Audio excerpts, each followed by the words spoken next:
Welcome to another episode of Dad Up, everyone. Thank you guys very much for joining me. I'm super excited for the guests I have on today. I certainly know that you guys are going to enjoy it. So I'd like to welcome my good friend, Shawn Walchef to Dad Up. Welcome to the show, brother. Thank you so much, Bryan. I appreciate everything that you're doing for all the dads out there. It's one thing to be a father. It's another thing to be a dad. And the dads are the ones that have to actually put in the daily work of learning how to figure this out, how to be a better role model every single day. And I'm really grateful that I met you on Clubhouse. I'm grateful to be here and talk to any of the other dads that are out there listening. Absolutely. Well, thanks for joining me. I appreciate it. And, for my listeners who may not know who you are, I know a little bit about you, but just kind of give me the backstory about Shawn, about, your life, how you started, where you're at today, the things you're doing today. And then obviously this is a dad podcast, so I want to know about your family as well. Sure. So I've never met my father, my birth father. My mother, she had me when she was young. She was in nursing school in Colorado. And, she's told me multiple stories about who my father was and why he wasn't around when I grew up. But I was very blessed that when I was 6 months old, my grandfather, the Bulgarian Mamba in my life, the person that really brought me into the home and showed me what a father really is. He told my mom that he wanted us to move back from Colorado. He wanted to help raise me in San Diego, in La Jolla. And that was really the beginning of, who I am. I was raised by my grandfather and my grandmother. She's a Japanese woman, and my grandfather's Bulgarian. He was a medical doctor that immigrated. He started as a farm boy, grew up from nothing, and he taught me what the value of hard work was. But I was always very privileged, and I never felt like I had resentment for not knowing my birth father. That was something that didn't hit me until I had my son. When I had my son 4 years ago, I have a 4-year-old son named Colleen. I have a 2-year-old daughter named Mila. But when I had my son and I was reading to him when he was, young, maybe 4 months old, 5 months old, and I was, reading a bedtime story to him, I looked at him and I just said, it doesn't make sense. It doesn't make sense to me how you can have someone in this world and just not want to be a part of their lives. Yeah.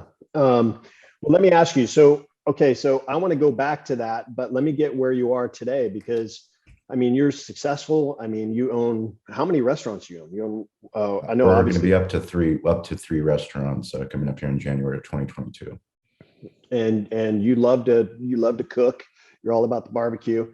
So, how did that all get started? Is that something that you were just passionate about as a young kid? How did you kind of get into that field? Yeah, well, the joke that I make on the podcast is, I'm closer to I aspire to be the Jerry Jones and the Dana Whites of the world. I'm not actually the person throwing the footballs or the person fighting in the octagon.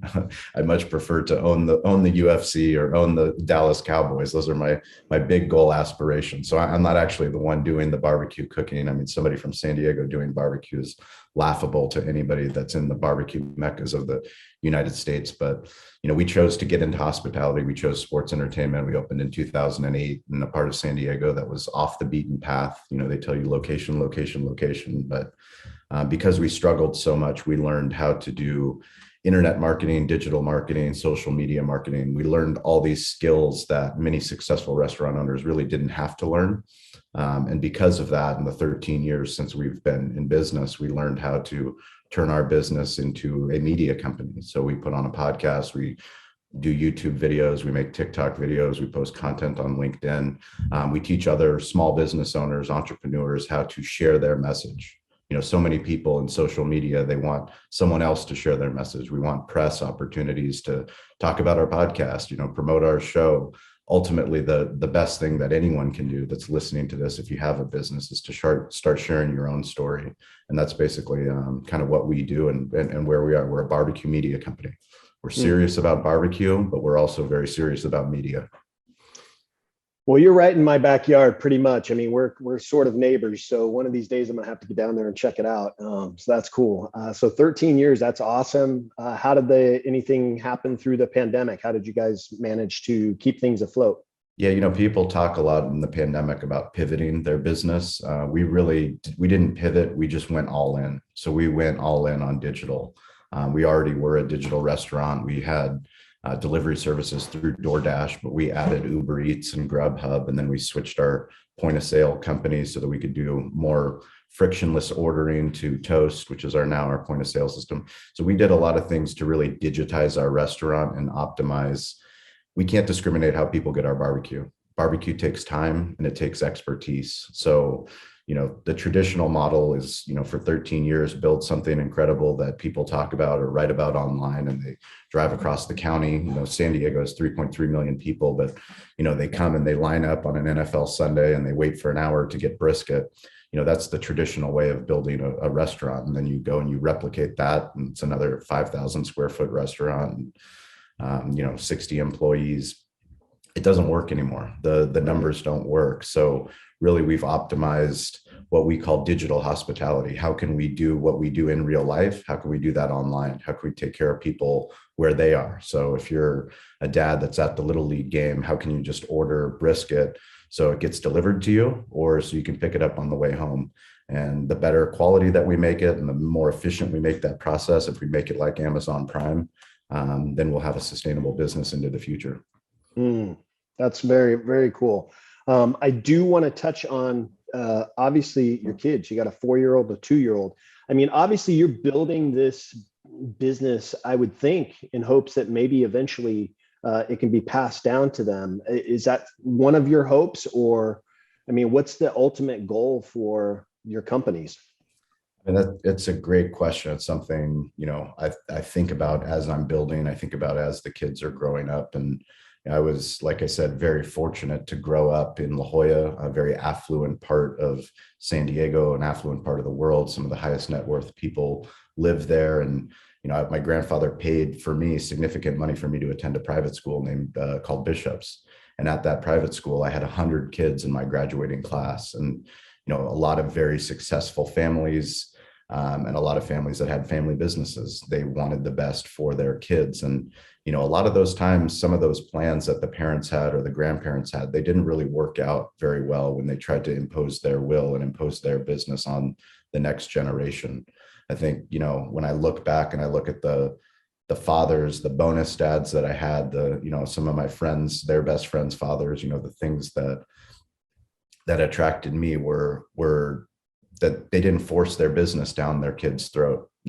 They literally allowed them to participate in whatever they wanted to participate in. And then if they gravitated toward that particular field, then they chose to go down that field. And for me, I want to support my children.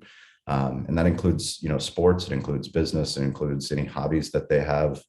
It's like, it's amazing to see how fast my son can change from, loving the little cars toys to going to next it's monster trucks. And he's obsessed with monster trucks, and all he wants to talk about is monster trucks, and all he wants is monster trucks on his wall. And then now it's dinosaurs. And it's like, literally he's, whenever he can, he starts acting like a dinosaur, a T-Rex. And like, what do you want for Christmas? I want a dinosaur. We have a dinosaur, like blow up doll in the yard, Christmas dinosaur blow up doll. So it's like, I just have to, help nurture the fire of whatever my kids' passions are. And if that chooses to be, restaurant business, hospitality business, media, content creation, storytelling, whatever that is, I'm going to just try to do my best to support that.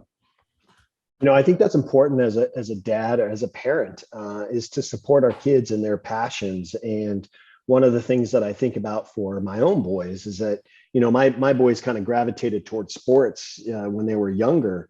It was very important for us that they participated in extracurricular activities. Obviously school was important, but we wanted them to do something outside of school, and they just naturally gravitated towards sports.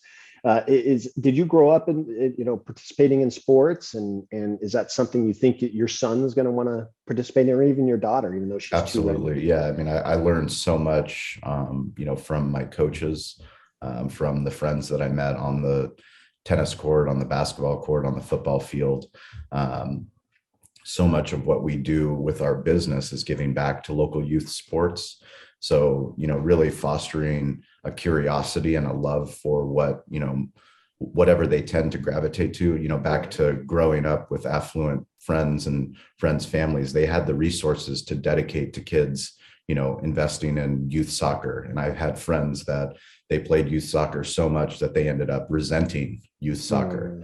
Mm. I had friends that ended up resenting baseball because they played little league and they did the travel ball. And it's like, they never got that extra experience. But then there are success stories, but what's the balance? I mean, the balance is going to be understanding that I want my kids to have opportunities to play, not just sports that I love, because I love tennis. I think it's a great sport. My grandparents, they put me in tennis when all my friends were playing baseball. That was different for me, but I learned so much playing tennis, and I still can play tennis. I played basketball, which wasn't something that my grandfather wanted. It was something I picked up, but I love basketball. I love the game of basketball. I love pickup, and I want him to play it. But ultimately, if he wants to play soccer, I didn't grow up playing soccer, but I'm going to support him, because he's playing soccer. And, like I said, if it's the same thing with the toys, where he's going from one toy to the next toy, all I can do is do my best, but I want him to complete seasons. I don't want him to start something and then quit. Like, there's certain lines that I'll draw that say, listen, I will support you, but we don't quit. We see things through, and that means something to the team. That means something to your character, and that means something for you as a man. And that includes my daughter. Yeah, no, that's an important lesson. And that's something that I was very adamant about with my boys, is that, my older son played soccer, and he played soccer for 1 year. He wanted to try it out, and we let him try it out, and he hated it. He just hated it. And the crazy thing is, they had him, the coach. I wasn't coaching because I know nothing about soccer, but I coached, basketball, I coached baseball, I coached football, but I knew nothing about soccer. And so this coach that he had put him in the goalie position, and he was a really good goalie. I was actually really surprised how good he was at it. And I kept telling him, dude, you're really good at playing that position. He's like, I don't like it. And I told him, I said, it's kind of the same thing. Look, you got to stick it out. Let's get through the season. And, if at the end of the season you don't want to play anymore, that's fine. We'll find something else. But so it's important, those messages of just, it teaches them that, hey, you're right. Character, right? It teaches them being a team player, being a part of a sport, being a team player, and not giving up on something. And ultimately he ended up not playing soccer ever again. He just did that one season, and that was it. He also played baseball for many, many, many years. We're a huge baseball family, and he did baseball for many years. And then he got to about 12 years old, and he had started picking up basketball around 10. And he told me during his baseball season, he's like, Dad, I don't want to play baseball anymore. And he didn't want to tell me that because he knew how much we loved baseball. Yep. He was afraid to tell me. And he told me, and I said, that's okay. I said, you got to finish the season. But and so he ended up finishing the season, and then never picked up a baseball again. And he said, all I want to do is focus on basketball. And that's what he did. So those are important lessons to learn as a child, because it teaches them, discipline. It teaches them that when you're a part of something, you just don't give up on it until you know that it's time to move on. And especially in sports, when the season's over, if you want to move on, you move on. Did your dad give you that freedom, or did you go against what your dad would have done? It's interesting. I grew up kind of in a different environment, in that I played sports as a child, but my parents weren't really involved. So they had to work a lot, and it's not a knock on them. They had to work a lot. So they could not come to my practices. They could not come to my games. I can count on one hand how many times they actually showed up to a game. Yeah. And it's interesting. I used to ride to practices and games with my friends' parents because I didn't have a ride. But no, I always stuck out. I never quit in the middle of the season. I always stuck it out. But I played baseball as a child all the way up through junior high. And then when I got into high school, I actually switched, and I tried water polo, wrestling, and swim. And so those are the sports that I played throughout high school. But it was tough as a child for me. And it's probably the reason why I'm so involved in my boys when they grew up, is that my parents, they couldn't come to stuff. And I knew I didn't want to be that way with my kids because, as a child, when you're playing in your sport, when you're on the field or on the court, the one thing you want to do when you look up in those stands is you don't want to see all the other fans. You want to see your family. And I never saw that. And, I don't know if you know this, Shawn, but I still coach today. I coach high school basketball today, and my boys are grown and out of high school. And I still coach because I know I want to be that mentor to these players. And I have players on my teams that there are parents that I've never even met because they Yeah. just can't come to stuff. And so that was important to me. That's why I was so involved with my boys. Are you going to be that involved with your son as far as, I mean, you're running businesses now. How are you going to balance that? Because for me, I have a corporate job, and my corporate job allowed me the flexibility to participate in being a coach for these teams. How are you going to be able to balance that when he starts playing? Yeah, I mean, I think the whole idea of balance is always an interesting question. I'm an all in kind of person, so you get everything of me. I don't do very well with moderation. So what I'm going to choose to do is to be present in my son's life and my daughter's life, and just as importantly, be as present in my wife's life. I think part of being a dad, we all want to be the best dad possible, but we don't realize that so much of the key of it is being a good husband, teaching my children through how I interact with my wife and the conversations that I have with her and the love that I have for her and the, small tokens of appreciation and affection that I show. Teach my daughter how a man's supposed to treat a woman, and it will teach my son the same. And, what you said was interesting, was talking about looking up into the stands, and it can be an arena full, a stadium full of people, and all you care about is your loved ones being there, and I think that's such a powerful thing to think about as a dad, especially a new dad, because there'll be times I'll be at the playground or, go to the driving range with my son, and, but especially let's go to the playground. So if I'm at the playground with my son and I'm, playing with him or playing with my daughter, and I take 2 seconds and I look at my phone for a text message or an email, and then my son says, "Dad, did you see that?" Like, "Dad, Right. did you see that?" And like, all that matters to him is that I saw Right. what he did, and that I'm proud of him. And like, when I think of him growing up and being on a soccer field or a basketball court or a football field or golf, wherever that is, "Dad, did you see that?" Yeah, I want to say that I saw that. Yeah. No, I mean, it's so good. I mean, that's so important. So good that you said that, because you're right. I mean, as kids, they want to know that you are present, you are paying attention. They don't necessarily care what they did; they care that you saw what they did. Right? That's Yep. what you just said, and that's good, and it's something that you're mindful of now. It is tough as they get older to maintain that presence. And it's something that we have to be mindful of as dads, not only as dads, but as parents, as moms as well. And I love the fact that you bring up how you treat your wife in front of your kids, because you're showing your son how a woman should be treated. And your wife, I'm sure, treating you the same way as showing your daughter how a man should be treated. So it goes both ways. So, I Yeah. mean, you're doing all the right things, and it seems like you're on the right track. I do want to touch, though, on the fact that you grew up in essentially a fatherless home. Yeah. And that can be tough on a child. The fact that you had your grandfather kind of step in as that fatherly role.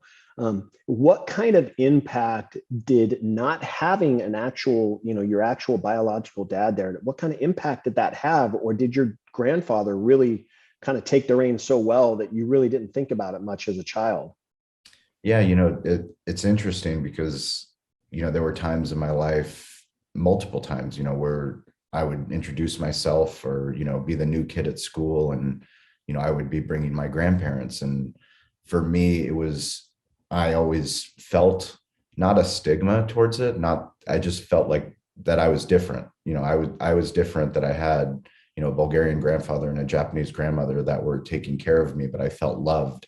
I felt supported. I felt that literally I could do anything because of their support. So there was never a time, where I felt resentment, because I met other kids that didn't know their dad, or they were raised by their stepdad. And, a lot of them were angry, they were angry at their father. And I never felt that way, because I felt like I did have a father, and I felt like I did have a dad, and that was my grandfather.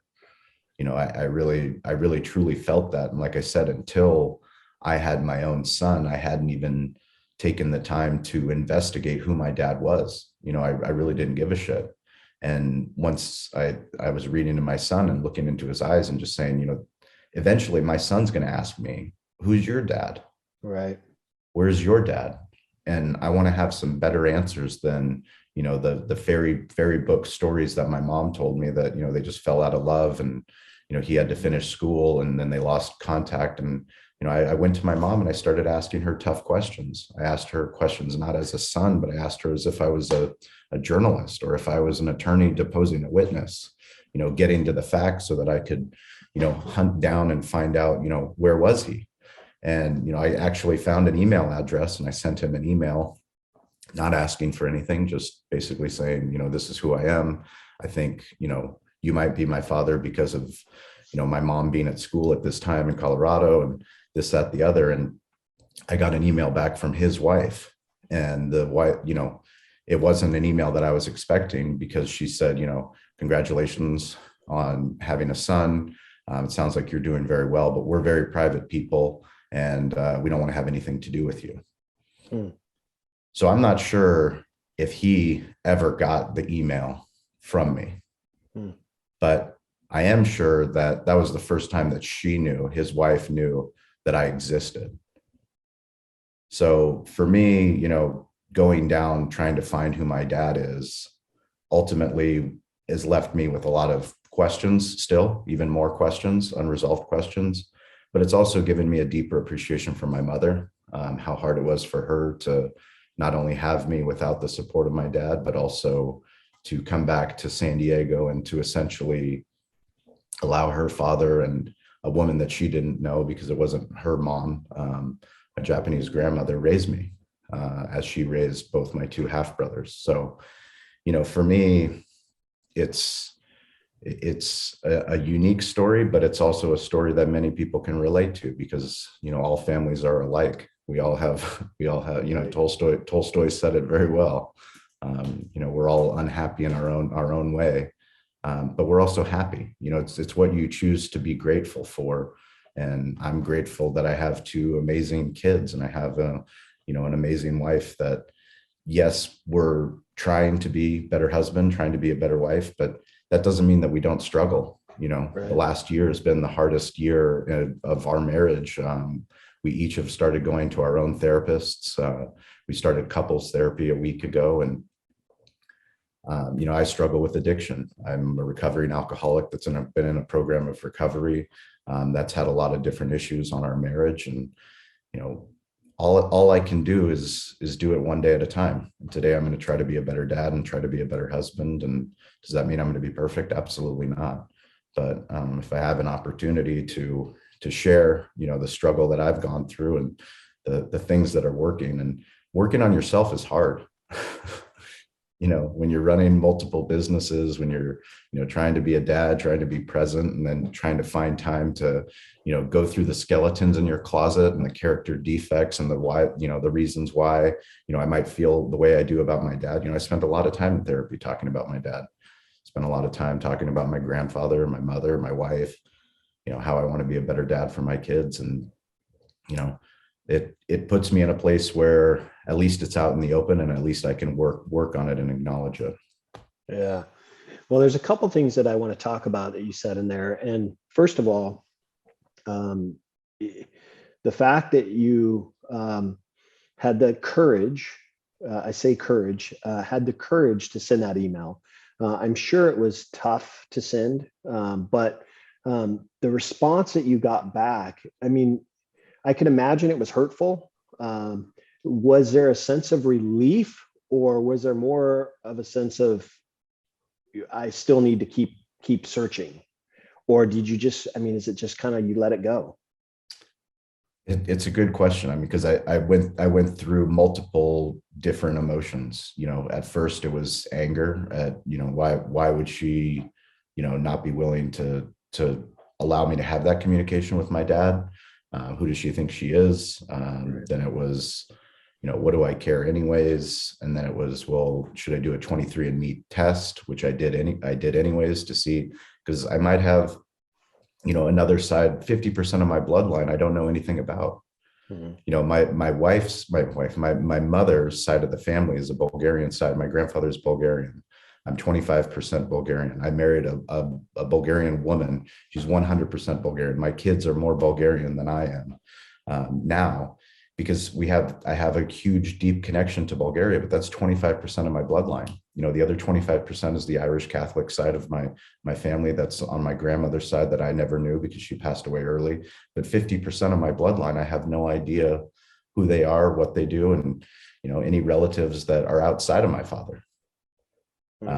That's an unresolved thing that I've kind of let go, because I've researched it and haven't really gotten back any answers. But if it's meant to be, it's meant to be. If someone's supposed to come into my life, they'll come into my life. Yeah, no, that makes sense. And I did want to touch on something else that you talked about. You said you struggle with addiction. Putting out the cards out on the table here. I struggled with addiction as well. I'm this past September 12 years sober. So it's something that, Congratulations. thank you. It's something Amazing. that I have, I grew up in an alcoholic family, and I found myself not necessarily, I say not necessarily being an alcoholic myself, but I found myself, I'll tell you the story. I was sitting watching, I don't remember what I was watching. I was watching TV, and I asked one of my boys to grab me a beer out of the fridge. And they went, got me a beer, brought it to me, and I caught myself. And I went, I cannot believe that I grew up in an alcoholic family, and I cannot believe I'm having my boys fetch me alcohol. And it hit me, and it made me say, you know what? I don't want my boys growing up in that kind of atmosphere, that kind of environment. And I literally stopped. That's enough. I'm done. Wow. And I never looked back. Wow. And it's something to this day on my my date, which is September 9th, that they say, or excuse me, September 7th, they say, thank you. Every single year, my boys say thank Wow. you for making that decision How old for were us. they? How old were they when you got sober? Let's see, this was my older son, I think was about 12 or so, 12 years old. My younger son was about 10.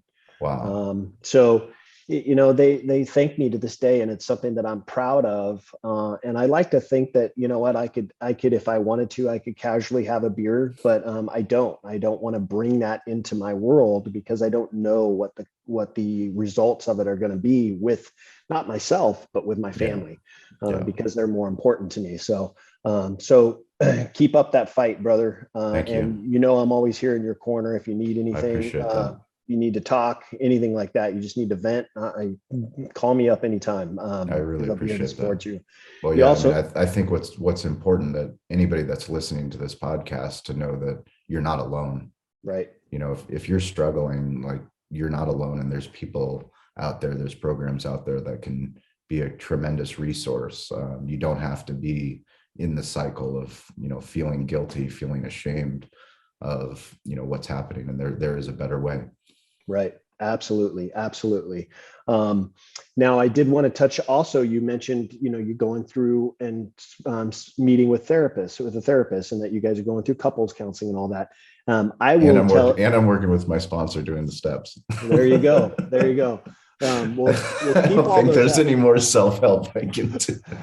Keep all that up, man. But I'll tell you this, my wife and I, we have a marriage coach, and we see her once a month, and we do that.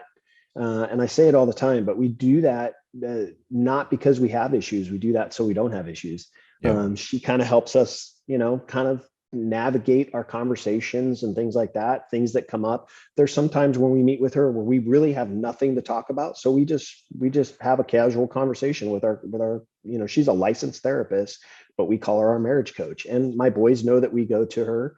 And it's just something and there are times where we see her individually. Like if we're Yeah. struggling with something, there have been times that I've struggled with different things like anxiety and stuff like that, that I've met with her one-on-one just to kind of help me navigate through those. And a lot of those things stem from a lot of the, kind of the anxiety, the things that I have struggled with stem from my childhood and how I was raised, and the different things that happened in my life as a child, Yeah. and trying to uncover that and bring that out to where it's not an impact on my family right now, and not a further impact on me personally. So it's healthy. I'm glad that you guys are doing it, and look at it as not so much therapy, but just kind of a coach, kind of somebody that's in your guys' corner to kind of help you guys navigate, because marriage is tough, right? And Yeah. especially when you got two young kids, it's tough. But as long as you guys maintain that stability with that therapist, it's only going to do you guys well.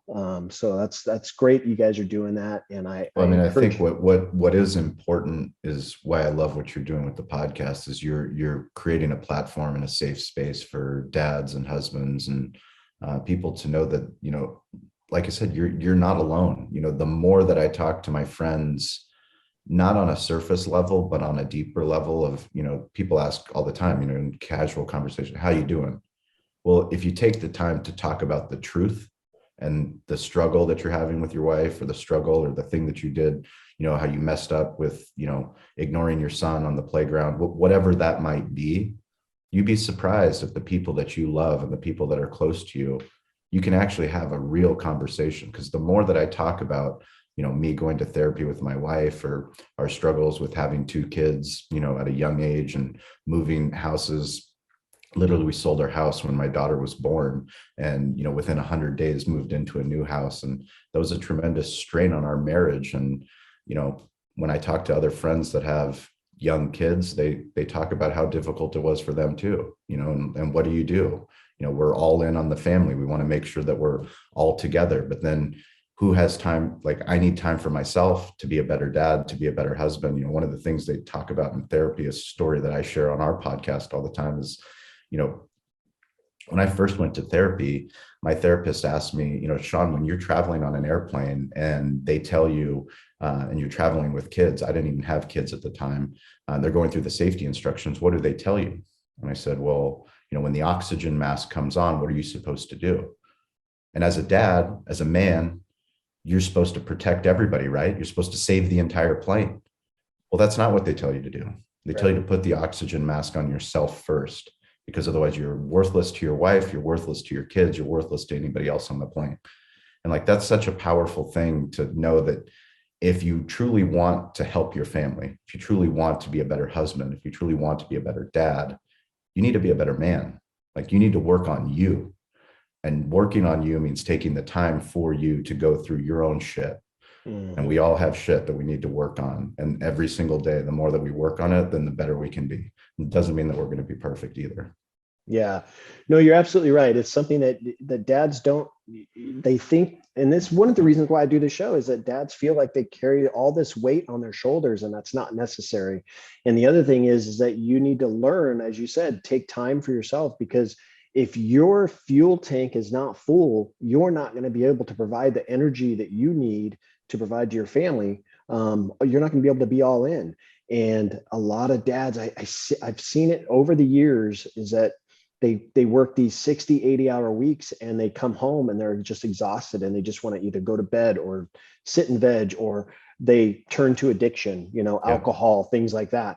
And it's just a backwards approach. Take care of yourself first, and then you'll be able to be all in for your family. So Yep.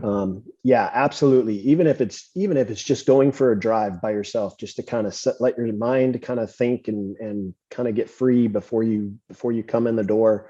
So you can be all, I'll mention this, police officers carry a lot of that weight too, right? When they're out on the beat or out on the field, they come home and they're so wound up from their job that they start to take it out on their family when they come home. And it's just a whole other animal. So taking care of ourselves is so important. And I'm glad that you acknowledge that as a dad. I do want to give you an opportunity though, because as we're running down on time here, If my listeners wanted to look you up, learn a little bit more about you, Sure. kind of know who you are, I know you got the podcast, you got your companies. Let them know how to reach out to you or how to look you up, learn a little bit more about you. The easiest way to get in touch with me is on social media at Shawn P. Walchef, ShawnPWalchef. And you can hit me up on Instagram. You can follow me on TikTok. You can connect with me on LinkedIn. We produce all different types of content. And what I do is what I teach other business owners to do. And that's, we like to separate social media with this is my personal life and this is my business life. And these are my business accounts. And this is my personal account. I only have one life. So you're going to get all of me on all those accounts. You're going to get my business. You're going to get barbecue. You're going to get my love of my children, get my kids dancing. You're going to get me and my wife doing some, Bulgarian project around the house. We just like to have fun. And by doing that, we've really made some incredible business opportunities for ourselves. A lot of content opportunities, we're launching our second podcast called Restaurant Influencers with Entrepreneur Magazine and Yelp. That's starting in 2022. Digital Hospitality is the podcast we've been doing for 4 years. You can find either of those on any of the podcast platforms, but Cali BBQ.media, that's the main website where we sell barbecue and we put all of our media content. And anybody that's a dad, anyone that's struggling, anyone that's looking for a friend or looking how to make social media easier for their business, we're more than happy to connect. And if you're in San Diego, definitely hit me up. Tell me you heard us on the Dad Up podcast, and we'll get some incredible barbecue, take some selfies at the restaurant, and I'm sure establish an incredible long-term friendship. One of my favorite philosophers is Winnie the Pooh, and that's we will be friends forever. Just you wait and see. That's awesome, man.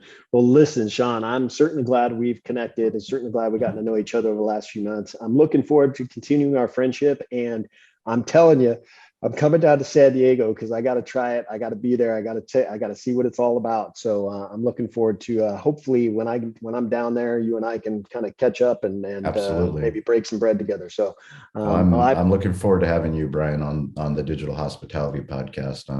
Anybody that's a fan, you have so many fans of your show. It's incredible the things that you're doing, and thank you. You're an inspiration to so many dads out there that listen to your show. And I look forward to talking to you about how it started, why it started, and where you plan on taking it. Awesome. Well, I'm looking forward to that as well. So I thank you again, Shawn. I really do, man. And I wish you all the best of luck, brother. Absolutely. Well, thank you guys very much for joining me on another episode of Dad Up. Thanks, Shawn, my guest, for coming on the show with me. Make sure you guys are checking out his stuff. I'll make sure to put all the tags in my YouTube and podcast locations. But make sure you guys are subscribing so you don't miss a single one of my episodes that come out every single week. I look forward to seeing you guys on the next one. Thanks for listening to another episode of Dad Up. Make sure you guys subscribe to my podcast and my YouTube channel. And do me a favor, leave me a rating and a review. Would love to hear from you to see what you think of the show. Stay tuned for more exciting episodes coming up each and every week. Thank you for listening. This is Dad Up.